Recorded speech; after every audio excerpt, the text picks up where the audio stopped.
This is probably one of my favorite turnout exercises, but not one I teach a lot outside of in-person coaching because it's so hard to get right. So we're going to work on the setup today. If this is something that you try to do and you find that it's not working in the way that it's intended, please feel free to reach out, or maybe we can find a different exercise because it is a really tricky one, but it is really cool once you get it. So you're going to need an extra mat. You'll see I've got an additional mat here, and I'm actually going to roll it up, and what we're going to do is we're going to come side on.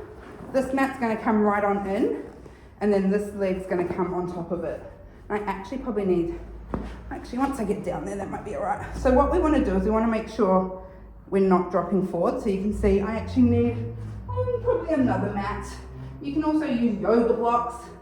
You can have a little play around. The setup of this can take some time, but it's super important that you get it right.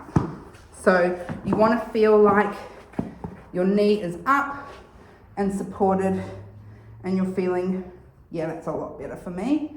So you can see now my hip is lifted, it's not, whereas before the mat was probably about that height. And it seems like such a small difference, but we want to get this foot up in nice alignment here. Your other foot is then going to come down, and I'm actually going to turn around now so you can actually see what's going on. So I'm setting up.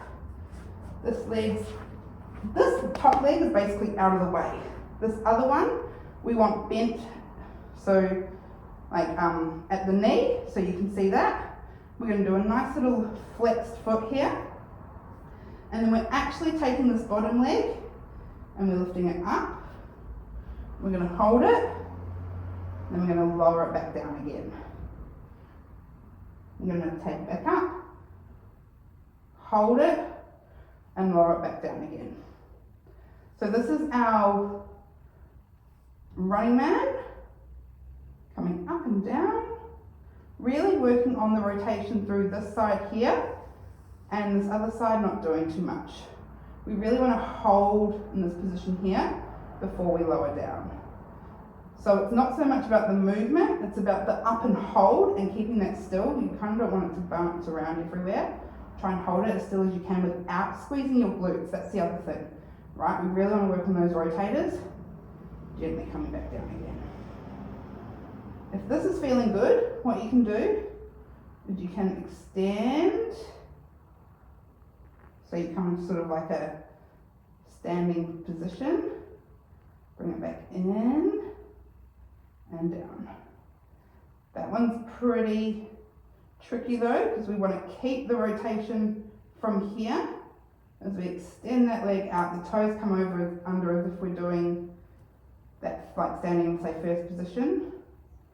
Bring it on in and bring it down. So now you see why we want to get this out of the way and we don't want that hip swerving, because we are working for that nice level pelvis and that turnout through there. And you only need to do a few of those to really feel a bit of an impact on your turnout position. I cannot emphasize enough though how important the setup is to make sure that your hips are in line and everything looks and feels really nice. So when you do the turnout from that bottom leg, you don't have to worry about everything else. You're really just focusing on that rotation of the leg. Hope you enjoy that one.